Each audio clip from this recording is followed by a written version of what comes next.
ব্যবস্থা করেছে RAB police. City কর্পোরেশনের পক্ষ থেকে বর্জ্য অপসারণে নেওয়া হয়েছে বিশেষ ব্যবস্থা। ঈদ মানে আনন্দ, আর উদযাপনের এই আনন্দ ভাগাভাগি করতে রাজধানী ঢাকা সেজেছে নতুন সাজে। মোড়ে মোড়ে ঈদ শুভেচ্ছা শোভা পাচ্ছে পতাকা, ব্যানার আর ফেস্টুনে। প্রধান ঈদ জামাতের জন্য জাতীয় ঈদগাহে নেওয়া হয়েছে সব ধরনের প্রস্তুতি। ঈদগাহ সেজেছে নতুন সাজে। ঈদের জামাতে এ মাঠে সামিল হতে পারবেন 1 লাখেরও বেশি মানুষ। বৃষ্টি যেন জামাতে বাধা হয়ে না দাঁড়ায়, এজন্য বিশেষ ত্রিপলের ব্যবস্থার পাশাপাশি মুসল্লিদের স্বস্তির জন্য ব্যবস্থা করা হয়েছে নিরবিচ্ছিন্ন বিদ্যুৎ আর পাখার ব্যবস্থা। জাতীয় ঈদগাহ সহ রাজধানীতে 652টি জামাত অনুষ্ঠিত হবে। আশা করি এবার নামাজ আল্লাহর রহমতে খুব সুষ্ঠুভাবে সম্পন্ন করা সম্ভব হবে। আমরা আমাদের সার্বিক ব্যবস্থাপনায় অত্যন্ত সন্তুষ্ট, কারণ অন্যান্য বারের চেয়ে আমাদের ব্যবস্থা আরো ভালো হয়েছে। ঈদ জামাত নিরাপদ নির্বিঘ্ন করতে নেওয়া হয়েছে কঠোর ব্যবস্থা। পুরো মাঠের নিরাপত্তায় থাকবে র্যাব, পুলিশ আর সোয়াত বাহিনীর নিরাপত্তা বলয়। ডগ স্কোয়াডের মাধ্যমে চলবে তল্লাশি। কেন্দ্রীয় যে এই ঈদগাহ, এখানে সবচেয়ে বড় ঈদের জামাত অনুষ্ঠিত হবে। এখানে আমাদের ব্যাপক এবং বিশাল নিরাপত্তা প্রস্তুতি রয়েছে। পাশাপাশি এই 652টি জামাতের জন্য আমাদের নিরাপত্তা প্রস্তুতি থাকবে। পশু কোরবানির পর নগরীকে পরিচ্ছন্ন রাখতে সিটি কর্পোরেশন নিয়েছে বিশেষ ব্যবস্থা। নগরীর ওয়ার্ডে ওয়ার্ডে 12 সদস্যের টিমের মাধ্যমে চলবে পরিচ্ছন্নতা অভিযান। রাত পোহালেই পশু কোরবানির মধ্য দিয়ে শুরু হবে মুসলমানদের অন্যতম প্রধান ধর্মীয় উৎসব পবিত্র ঈদুল আজহা উদযাপন। উদযাপনের এই আনন্দ ত্যাগের মহিমায় ছড়িয়ে যাক সবার মাঝে। আলমগীর স্বপন, যমুনা নিউজ, ঢাকা। দেশবাসীকে ঈদুল আজহার শুভেচ্ছা জানিয়েছেন রাষ্ট্রপতি মোহাম্মদ আব্দুল হামিদ ও প্রধানমন্ত্রী শেখ হাসিনা। কোরবানির ঈদ উপলক্ষে দুজনেই আলাদা বিবৃতি দিয়েছেন। ত্যাগের মহান শিক্ষাকে চিন্তা ও কর্মে প্রতিফলিত করার আহ্বান জানিয়েছেন রাষ্ট্রপতি। আর ঈদুল আজহার মর্মবাণী অন্তরে ধারণ করে বিভেদ বৈষম্যহীন দেশ গড়ার আহ্বান জানিয়েছেন প্রধানমন্ত্রী শেখ হাসিনা। দেশবাসীকে নিজ নিজ অবস্থান থেকে জনকল্যাণমুখী কাজে অংশ নেওয়ার আহ্বানও জানান তিনি।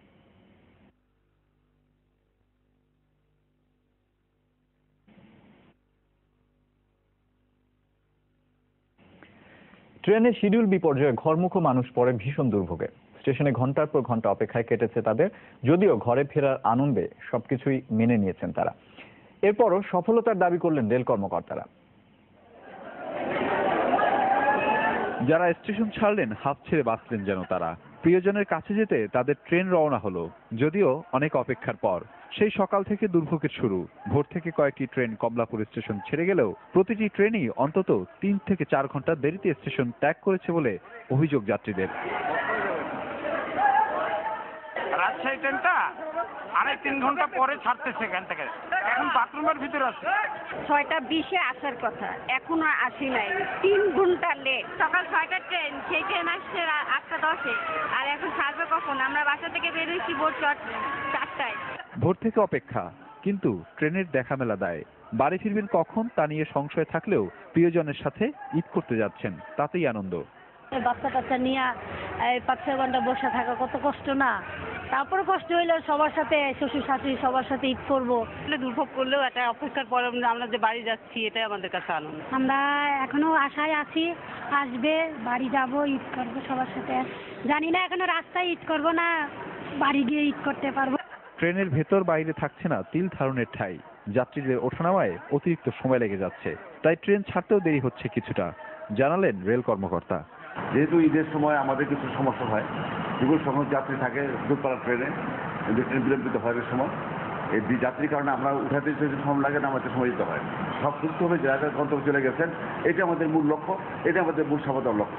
অনেক অভিযোগ থাকলেও তার সমাধানে সংশ্লিষ্ট কর্তৃপক্ষের নেই তেমন কোনো উদ্যোগ, জানিয়ে গেলেন যাত্রীরা।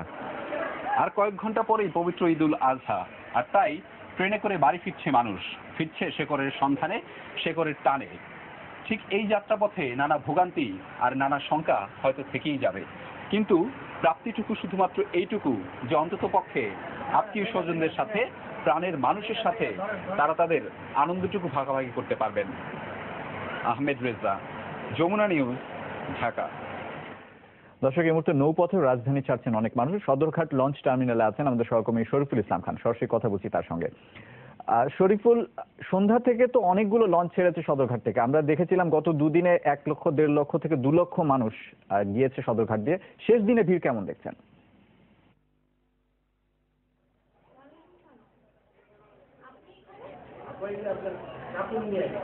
কল্লোল, গত দুদিনের মতো কিন্তু আজকের শেষ দিনে ভিড় তেমনটা দেখা যায়নি। এই কারণে যে গত দুদিনে কিন্তু প্রচুর মানুষ নৌপথ দিয়ে তাদের বাড়ি ফিরেছে।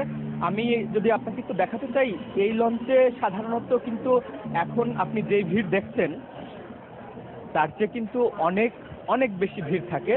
জানিয়েছে আমাদেরকে লঞ্চ মালিকরাই যে আজকে আর কিছু সময়ের পর হয়তো লঞ্চটি ছেড়ে দিবেন।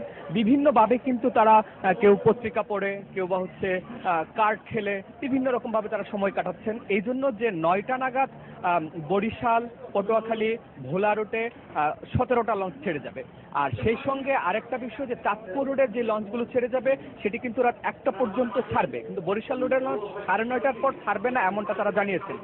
যদি কোনো কারণে অতিরিক্ত যাত্রী হয় সেক্ষেত্রে তারা লঞ্চ ছেড়ে যেতে পারে।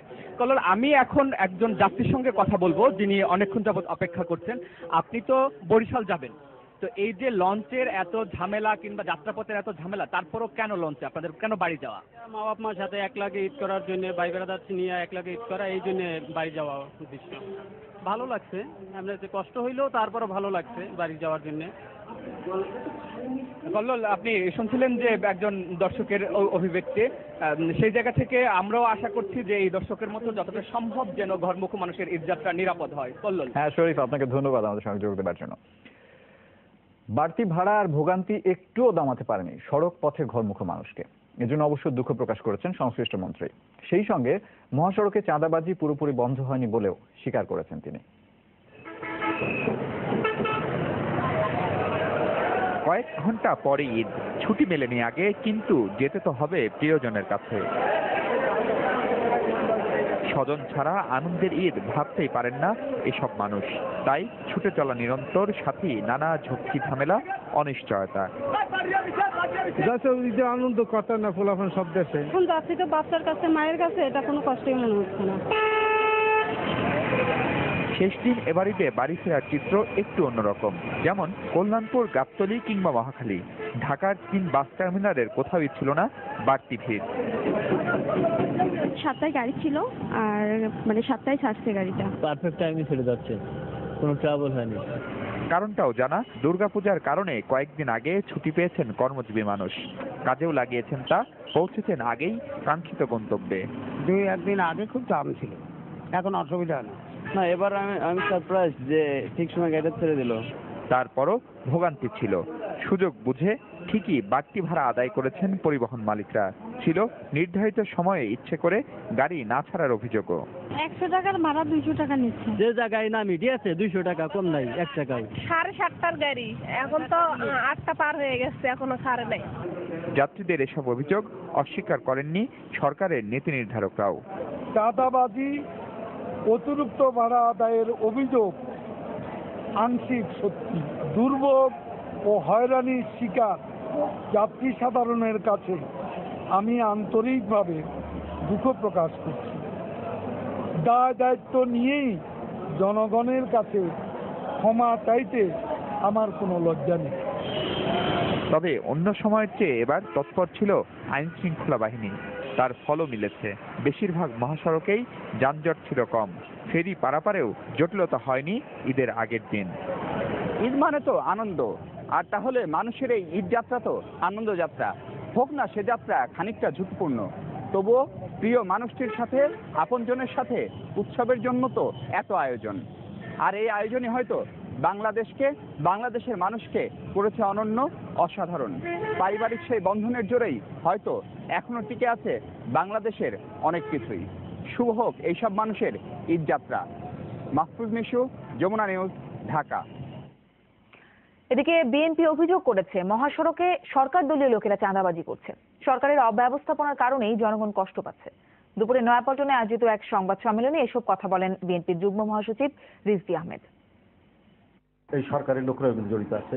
এটা তো একটা বিভৎস মাফিয়াদের সরকার। এই দুর্ভোগ তো তাদের অব্যবস্থা এবং অপকর্মের ফলশ্রুতি। তারা মানে জনদুর্ভোগ নিয়ে কোনো কার্যকর ব্যবস্থা গ্রহণ করেনি, বরং তারা জনদুর্ভোগ যারা সৃষ্টি করেছেন তাদেরকেই দেশপ্রেমিক আখ্যা দিয়েছেন।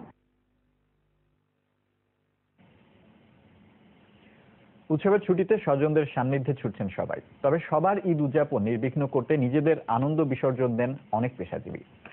চিকিৎসা কর্মী, পুলিশ, ফায়ার সার্ভিস, বিদ্যুৎ, পানি, গ্যাস, পরিবহন, পরিচ্ছন্নতা সহ জরুরি সেবা প্রতিষ্ঠানের অনেকের কাছেই ঈদ কাজেরই দিন। রাসেল আহমেদের রিপোর্ট। বাস, ট্রেন, লঞ্চে গ্রামে ছুটছে লাখ লাখ মানুষ। উদ্দেশ্য এক, ঈদ আনন্দে প্রিয়জনের সাথে থাকা। বিপরীত চিত্রও কম নয়।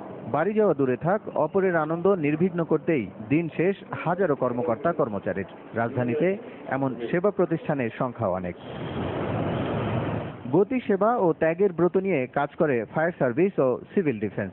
সরকারি ছুটির সময়ও প্রস্তুত থাকতে হয় সংস্থার কর্মীদের। পরিচালক জানালেন, ঢাকায় মোট জনবলের ৮০% দায়িত্ব পালন করবেন ঈদের সময়। আমরা আমাদের লোকজনকে সবাইকে স্ট্যান্ড বাই রাখছি এবং তারপরেও আমরা সর্বোচ্চ 20% লোককে আমরা ঈদে বাড়ি যাওয়ার সুযোগ দিয়েছি এবছরে। অতিথি থাকার কথা না, যেহেতু আমরা জনসেবায় নিয়োজিত এবং ত্যাগ স্বীকার করতেই হবে, একে থেকে কোনো বিকল্প নেই। আইন শৃঙ্খলা রক্ষায় ঈদের ছুটিতে রাজধানীতে কাজ করছে 26,000 পুলিশ।